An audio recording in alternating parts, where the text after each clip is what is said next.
Out, yeah, recording. Clap on 4. 1, 2, 3. Oh, let's see. I sure wish old Ben Maddox would have answered his phone instead. Welcome to the Board Game Snobs podcast. Critically harsh reviews with a touch of class.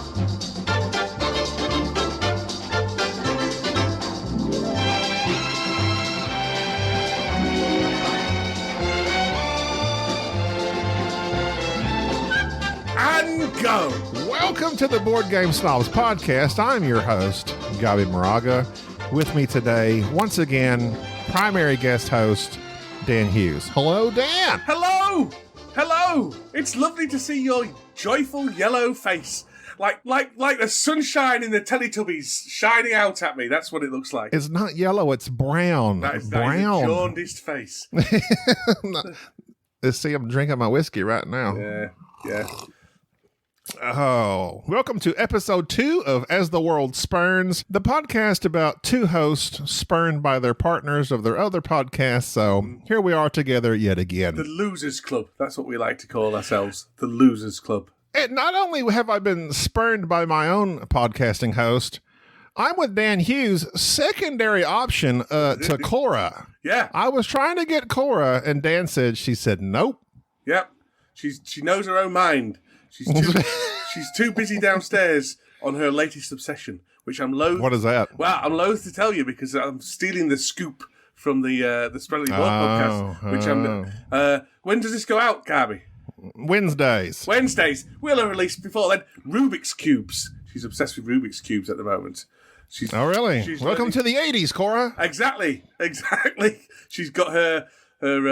I don't know if this was an 80s thing, but those straw, is that with glasses? You put glasses on and then you suck through the straw and the liquid goes through the glasses and into your mouth. Is that an 80s thing? Yeah, I think, I remember them. And what were those glasses with the Venetian blinds? Oh, those were 90s. I think those were 90s. Yeah. Cool Dog and the Dweebs, he had one of them. Yeah, and some Hobie clothing, or OP, Ocean Pacific.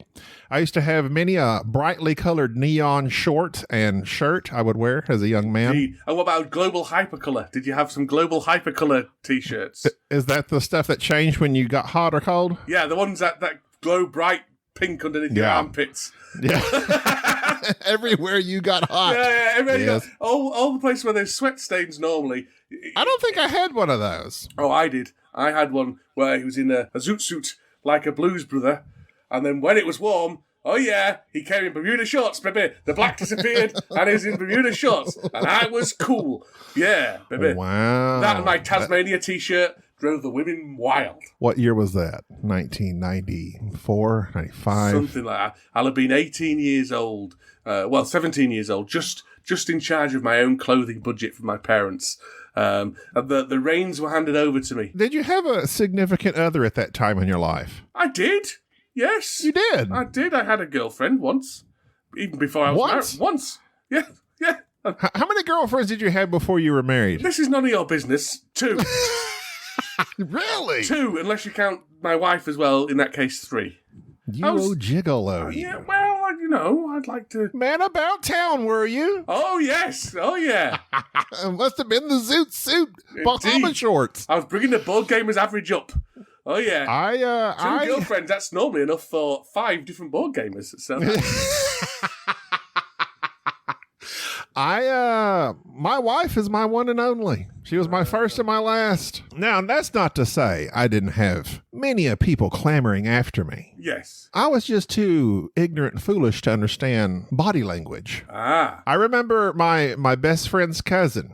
She was an attractive gal. She leaned in to kiss me on the lips, Dan. She leaned in to kiss me on the lips. Yeah. What did I do? Chaste man that I am. I turned to my cheek. Were you going out with your wife or to-be wife? No. So you were free and single?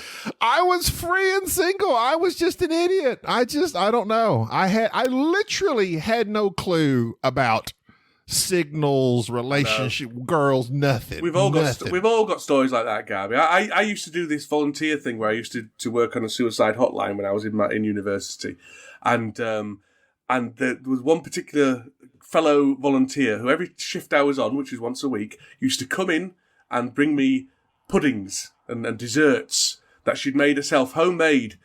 And I thought, oh, isn't she nice? What a nice friend she is.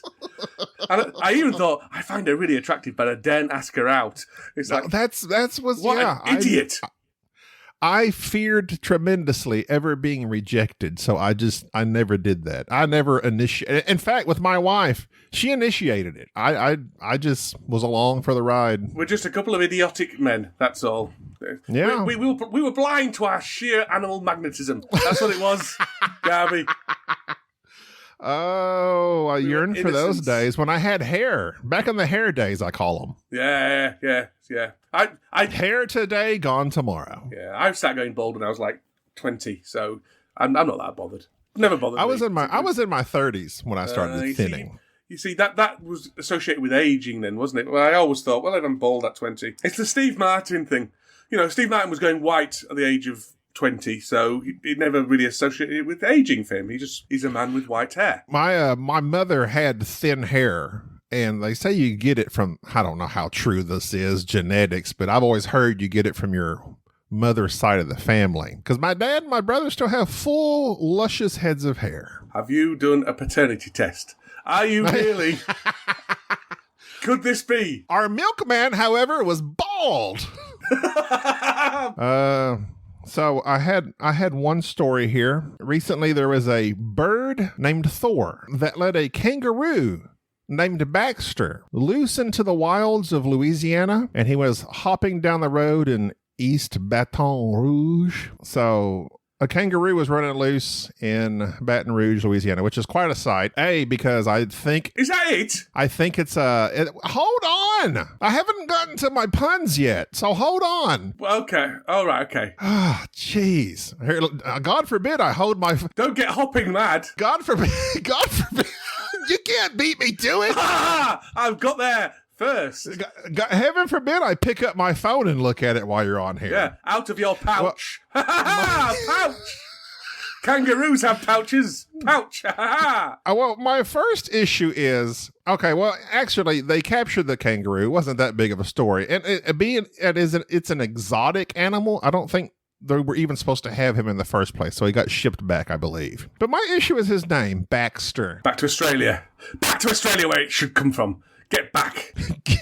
Get back where you came from, kangaroo. Yeah. Go back to your own country. That's what I say. But what? I was only Joey King about that, by the way. I'm not really racist. I was only Joey King. I just wanted to make a quick book some male kangaroos. Maybe. Really? I don't know that. I think they are. I don't know. Yeah. Wallabies. Yeah, well, I was going to counter your... That's a baby, right? No, you idiot. A wallaby is an entirely different species of marsupial. Oh, it is? Yeah.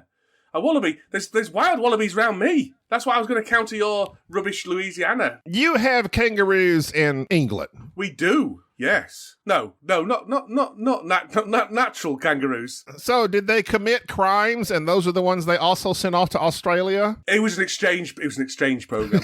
we sent them the criminals. They came back with the wallabies. Now, wallabies it's like a smaller kangaroo, but it's a separate species. I don't know if they can breed. I doubt it.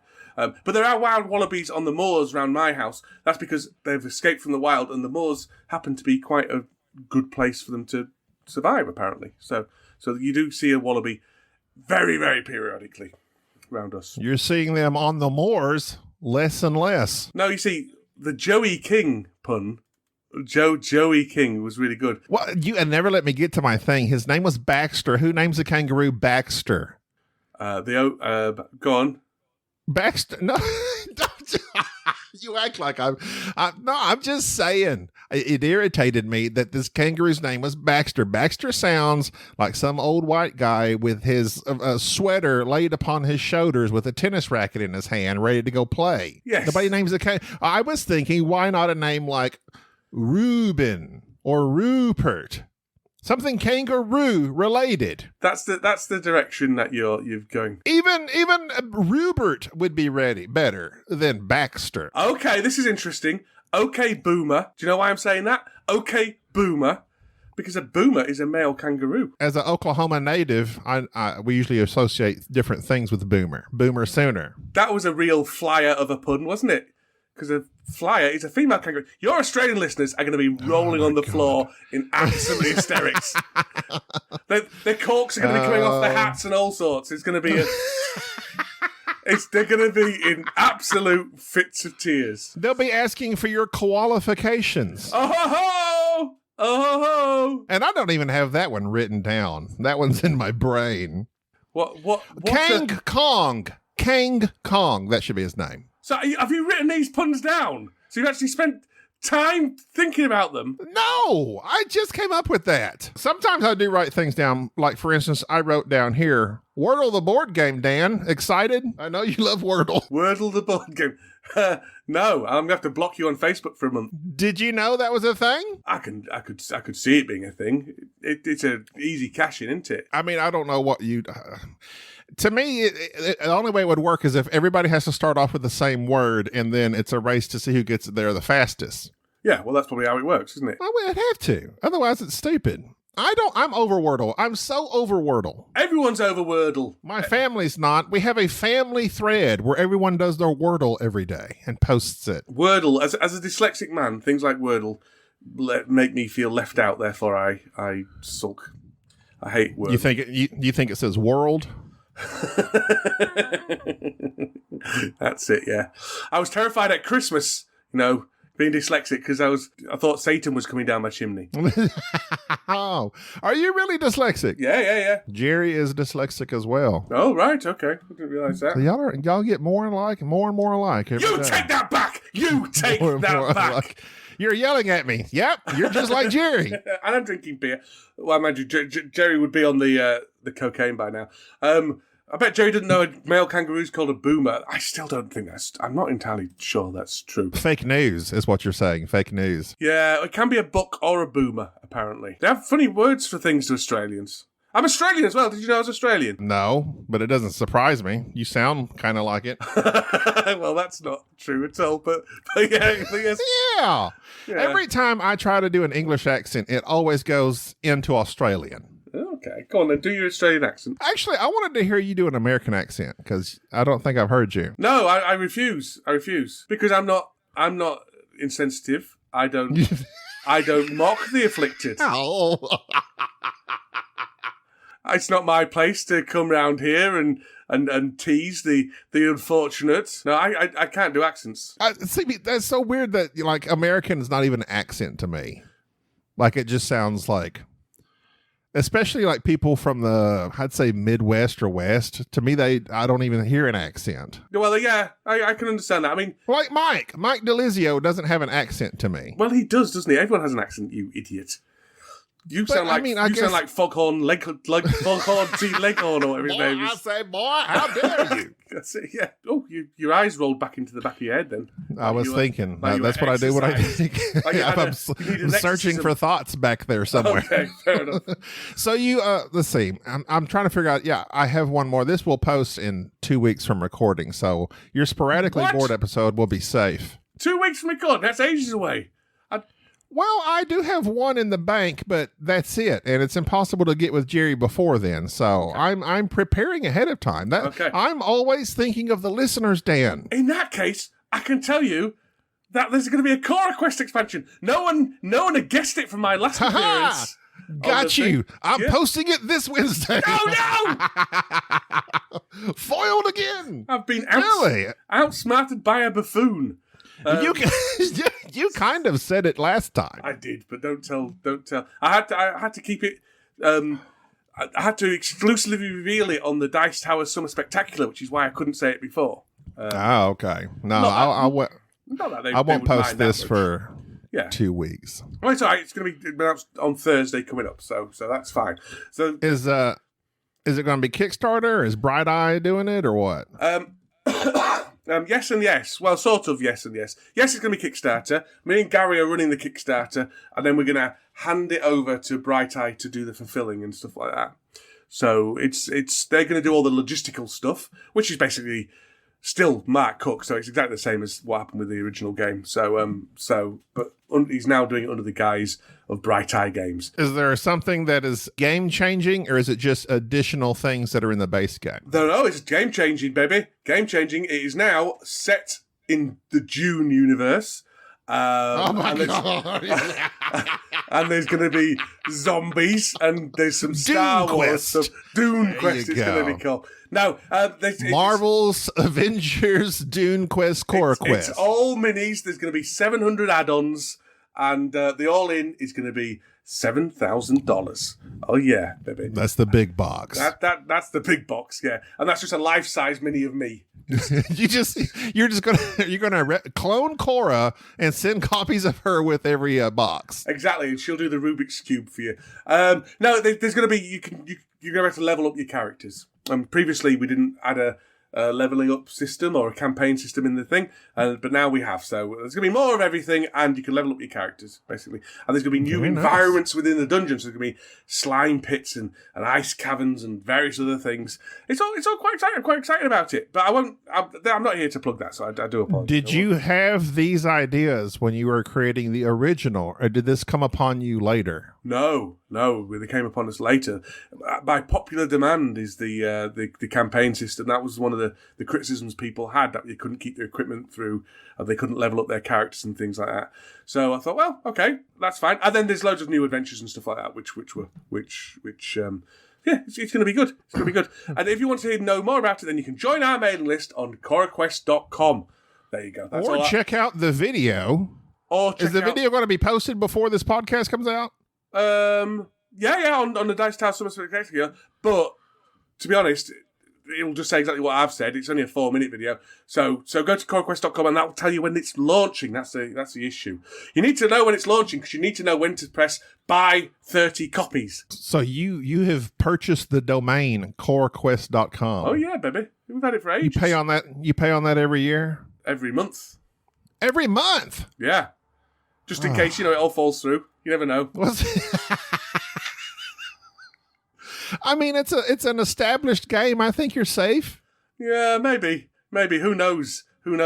So we were discussing before the podcast, much to my dismay, I live in Texas, so we're used to ridiculous amounts of heat.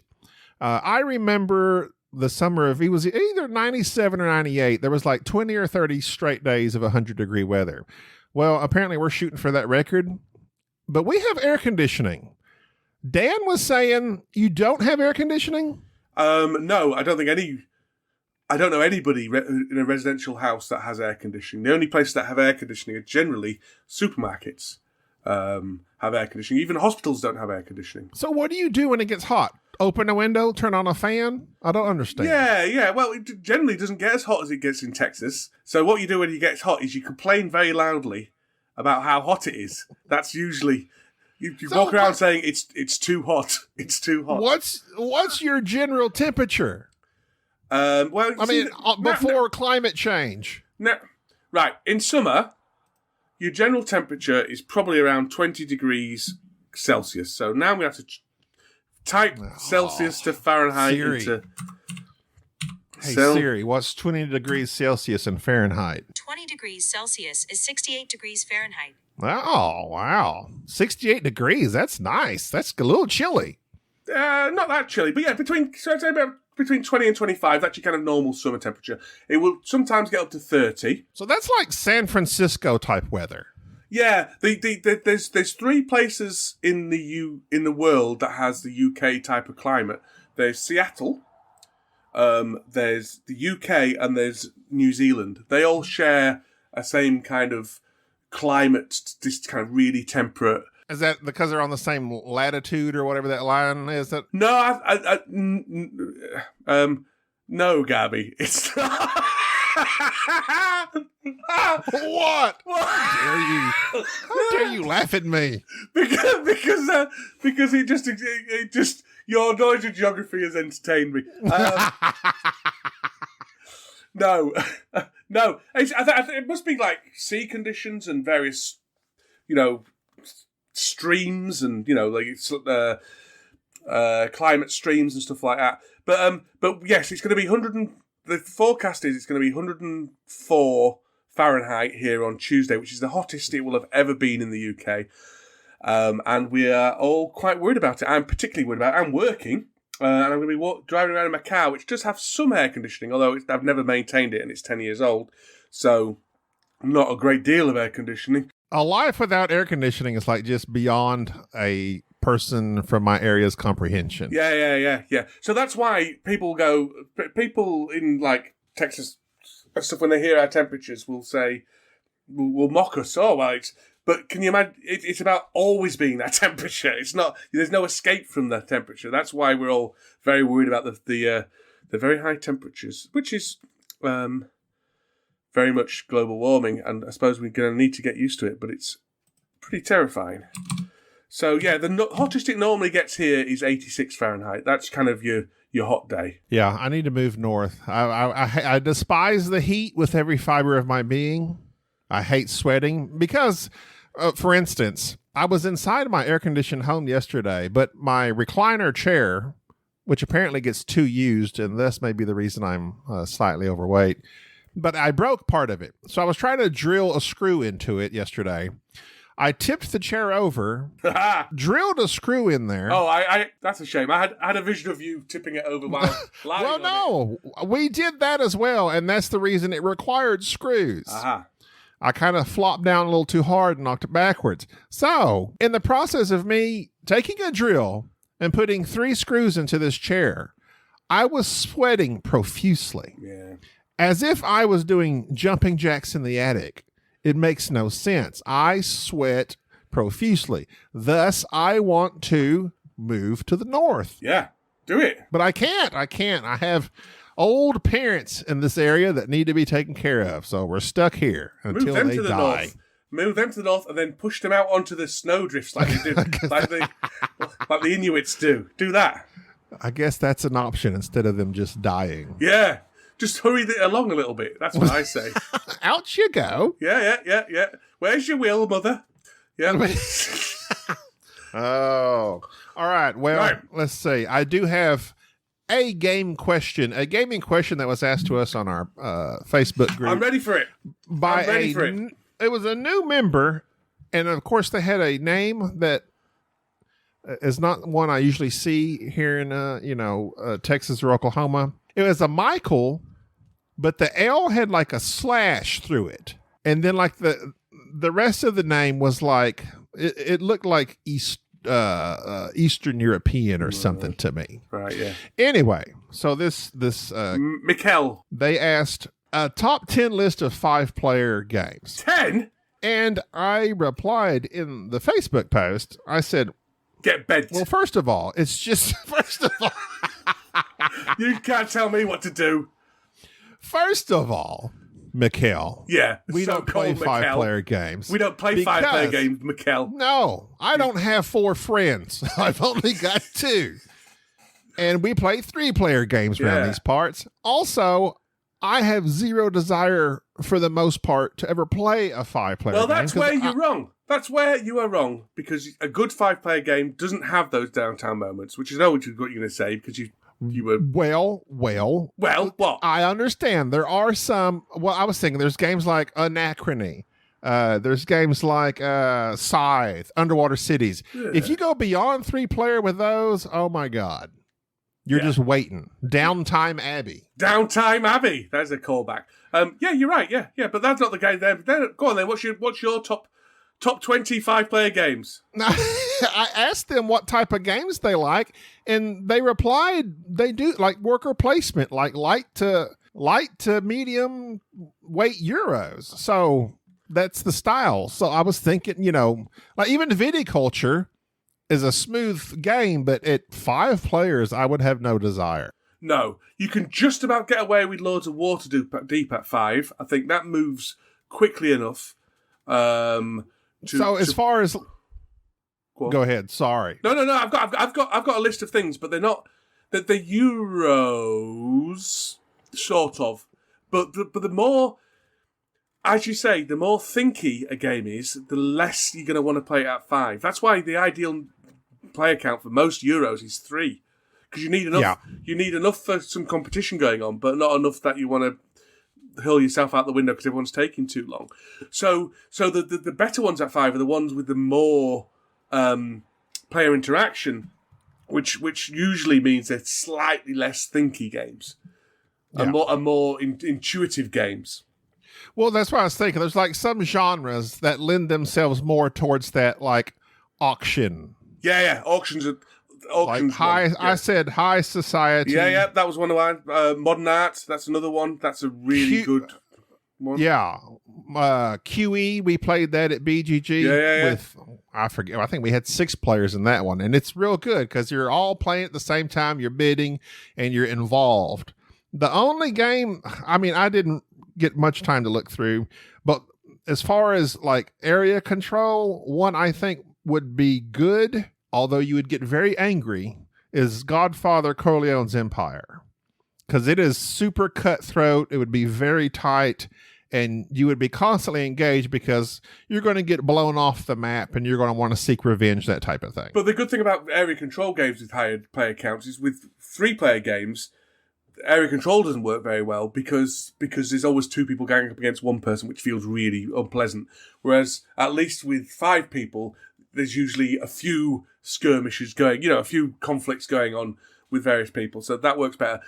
The auction games are your classic ones, your modern art, your high society. One game that I really recommend at 5 that has got lots of chunky Euro mechanics, but also lots of auction type elements is Keyflower. That is a fantastic game and scales really, really well. That scales well at 4, at 2, and at 5, which is uncommon. So that's a good one. And the other one, which I would really recommend highly, is Libertalia. That's a good game with 5 players as well. It seems to be all the rage. We just something about it just didn't click for us, but everyone else seems to like it. Well, you've got no idea what you're talking about. I had down Godfather because it's the whole area control. It's cutthroat. You're very engaged. Other than that, maybe Western Legends because you're constantly riding around and fighting each other in that one as well. Your classic one from the past would be 7 Wonders. Oh yeah, card drafting. Any roll and write, pretty much. You're all doing the same stuff at the same time. Yeah, maybe Azul as well. Does that play 5? I don't know. I bet it does. Yido, that's another one. Moonrakers is a negotiation style game. Empire's Age of Discovery, that goes up to 6. And although you will have to wait your turn, the way that Empire's Age of Discovery has that little action selection thing and you put your workers on there, you're constantly engaged, not only with worrying about your losing your spot, but also when you do go over to the American map and get your spices or whatever, then you're going to be fighting each other. And it's a good one at a high count. Yeah. Azul only pays up to 4, so you were wrong about that one. You're wrong. What? How dare you? Cosmic Encounter, there you go. There's another one that would be good at 5. Oh God. All these, Skull King, there's a good one. Skull King's a fantastic game. Trick-taking. I see. I mean, but that would never make my list. Those 2 games. Well, you can't just keep on saying, oh, well, that's trick-taking. Oh, that's card drafting. Oh, that's... Well, he asked me for mine, and okay, this is yours, but on my list, I will strike Cosmic Encounter and Skull King. Well, you don't know what you're talking about for Skull King. It's the finest game ever made. No. Possibly. It's just trick-taking. They're all the same. They're not all the same. And number 2, they are. All worker placements are all the same. All these games are the same. It has I played a 6 of Hearts. My 7 of Hearts beats that. Oh no, you got a trump card. That's every trick-taking game ever. Yeah, you have you ever played Skull King? Yes. Well, the pirates are the trumps, well, except for the Skull King. That's not the interesting bit about it, though, Gaby. Shut your jaundiced face. And then the mermaid beats the pirate. Yeah, but that's the Kraken beats the mermaid. Right, that's it. I'm deleting this podcast. You've made the mistake of having me record my end, but I don't have to put up with this rudeness.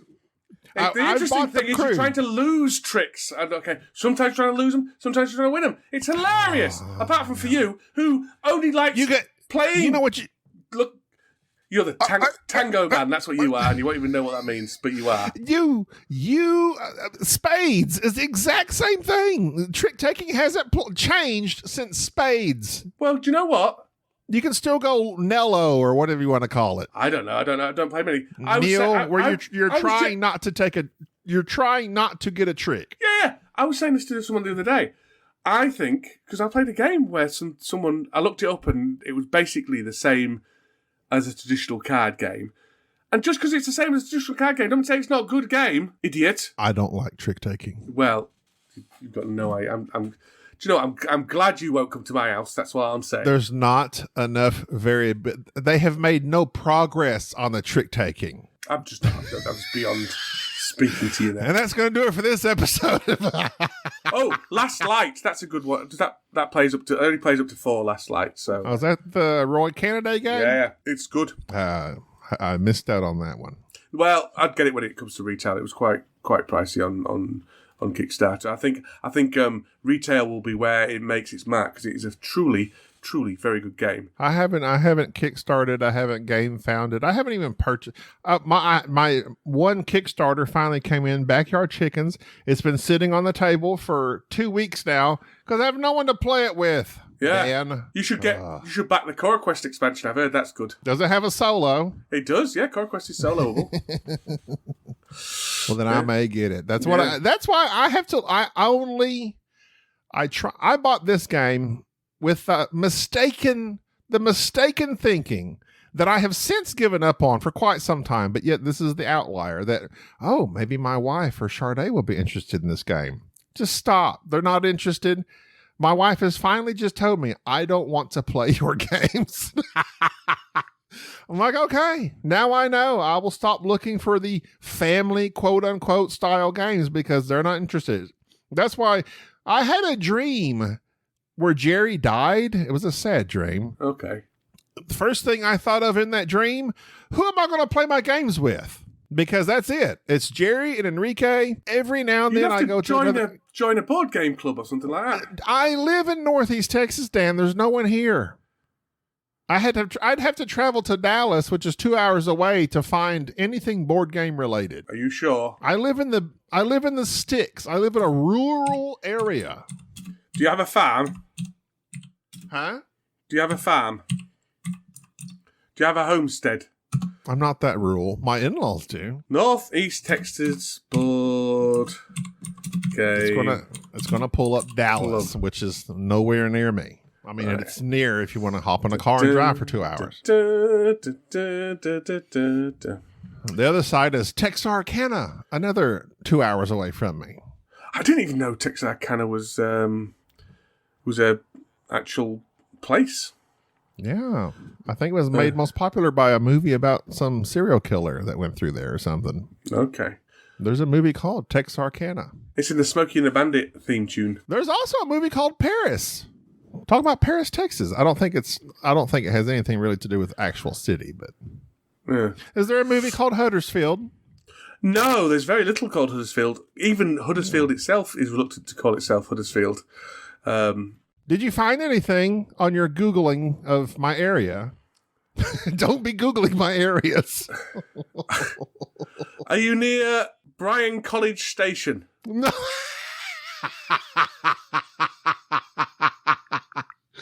Oh, no. That is many, many, many hours away. That's where Texas A&M is at. That's like probably 5 or 6 hours away. You'll have to drive that over there to the weekly game night meetups at Murphy's Law and Cardi's pub. Are you near Plano? Yes, that's and again about an hour and a half away. You need to move up north. That's what I say. We had this discussion. When was that? I don't remember that. We'll have to take our parents and push them out into the snow. Move to Madison, then you can push them into the lakes of the Great Lakes, and move to Madison, then you can go to Madison Board Games and Beer. I like Madison. I've been there before. But here's another thing. I don't know. I've said this when it comes to us going to board game conventions.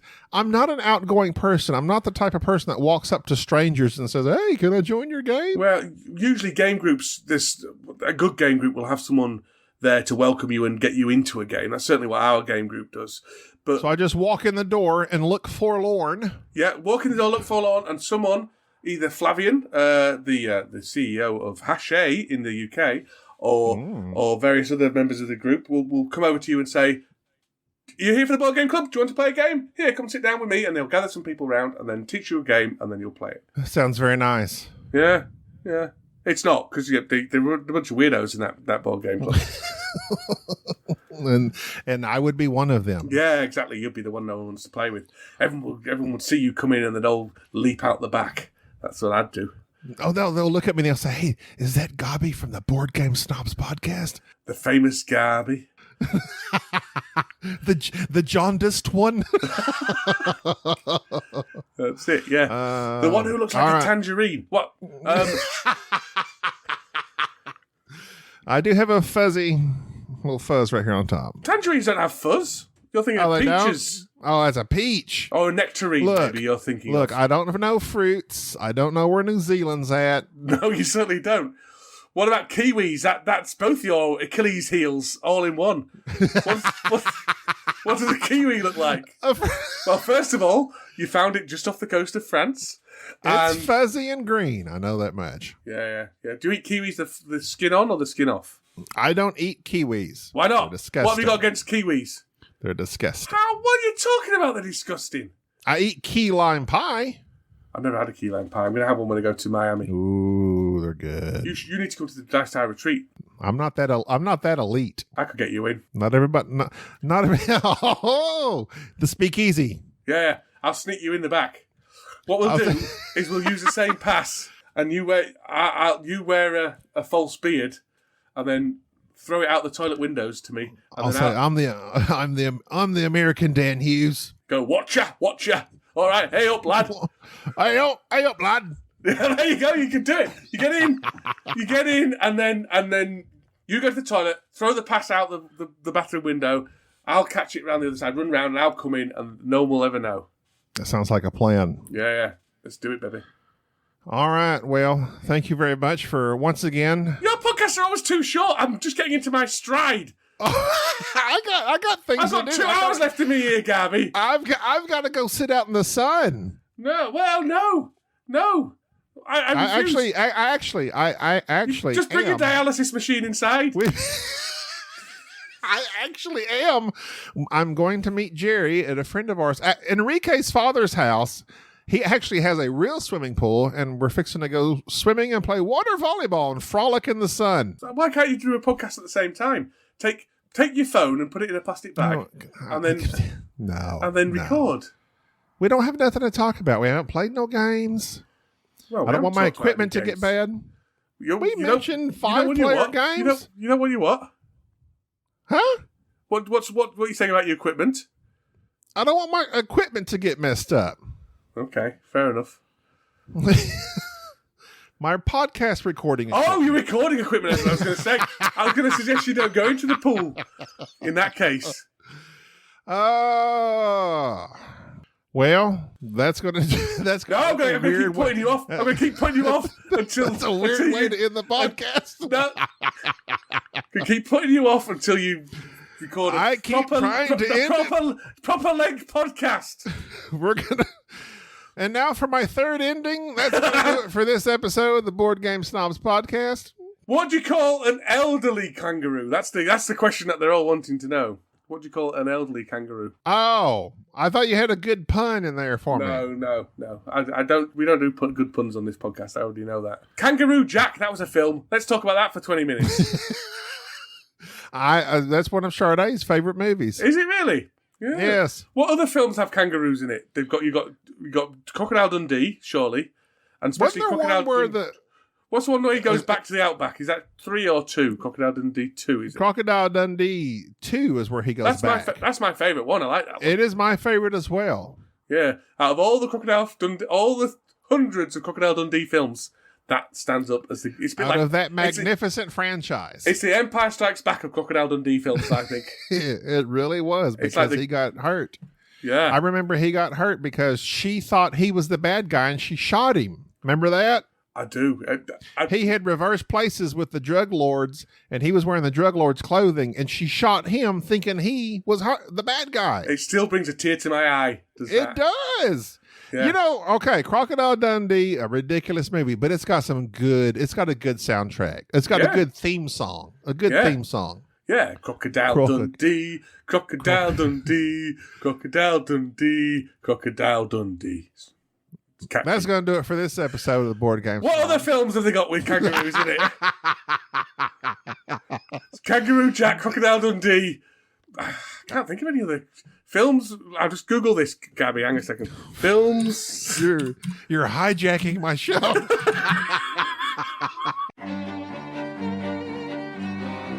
Thank you for listening to the Board Game Snobs. Stay classy. Films with kangaroos. Top search on Christopher Robin. Oh, Jack's got to be number one. Oh, Tank Girl, of course. Tank Girl. I don't even remember that movie. Oh, well, it's a good film. I just remember that's the movie with Ice-T is a kangaroo.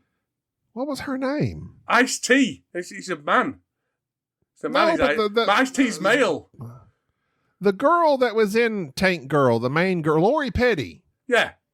Yeah. She didn't play a kangaroo, though. Ice-T did. No, but she was the main character, and then she made like all those movies in the 90s, and then hasn't done much. Much like Pauly Shore. What happened to Pauly Shore? I'll Google it. What happened to Pauly Shore? And then we'll come back to the kangaroo question in a second. All the Winnie the Pooh films, they've all got kangaroos in as well. What happened? I think he's like trying to podcast these days, which is what your keyboard is really loud. It's a mechanical keyboard. Oh my god! What happened to Pauly Shore? He's on Board Game Barrage podcast. Changed his name to Kellen. Well, there you go. That explains it all. And now for the half-dozenth time, thanks for listening to the Board Game Snobs. But you really are wanting to keep talking, aren't you? Joey's another film with kangaroos in it. I'm trying to end the show Down Under. So I can don my bikini and go swimming. Skippy the bush kangaroo, the film. That's one. He's not going to stop. He's not stopping. No wonder. Kangaroo Jack. Good Day USA. Mike doesn't record with him hardly anymore. No wonder. We may be running out here. Wolf Creek 2. That can't be true. Wolf Creek. I go skiing there sometimes. Well, I bet Quigley Down Under had kangaroos in it somewhere. Quigley Down Under. The finest of Tom Selleck movies. Yep. Where he was a Western man. In the Down shooting Under area. Bad guys with a rifle that he would flip the sight up on, and everybody thought that was so cool back in the day. Big Daddy as well, apparently, with Adam Sandler. I've not seen that one, but does that have a kangaroo in it? You're the Big Daddy expert. I'm not a Adam Sandler aficionado. I've seen most of his movies, but I do not remember a kangaroo specifically. So anyway, I know you want to keep on talking, Gaby, but we really must go. If you do know of any kangaroo movies, could you please go to the Board Game Barrage Discord? Go to the Board Game Barrage Discord, and in every forum they've got, name all the kangaroo movies. That would be lovely if you could do that. Top 5 kangaroo movies. Everyone's top 5 kangaroo movies. Board Game Barrage Discord channel. Go for it. There you go. All right. Let's see. This might be number 7 or 8. Thanks for listening to the Board Game Snobs podcast. Dan, thanks for coming on here and ruining this episode with your kangaroo talk. Your wild wallaby incantations. We didn't do wallaby movies, did we? Hang on, I bet there's not many. I'm gonna just cut. I'm just gonna Skype out, end call. That's what I'm gonna have to do. Wallaby Jim Island. That's one. Categories: films about wallabies and George of the Jungle. I don't know what to do anymore. I don't know. Kangaroo, what to do. a love-hate story. That's like you. What is that? Between two kangaroos or a man and a kangaroo? What is that? It's an environmental documentary. No, I don't do documentaries. No, that's Mike Delicio's. Have you pressed stop recording yet or not? No. Oh, Join us next week. Join us next week on Board Game Snobs. That's going to do it. We'll go through the wannabe movies. Bye. And then we're going to move on to Wombats. I'm done.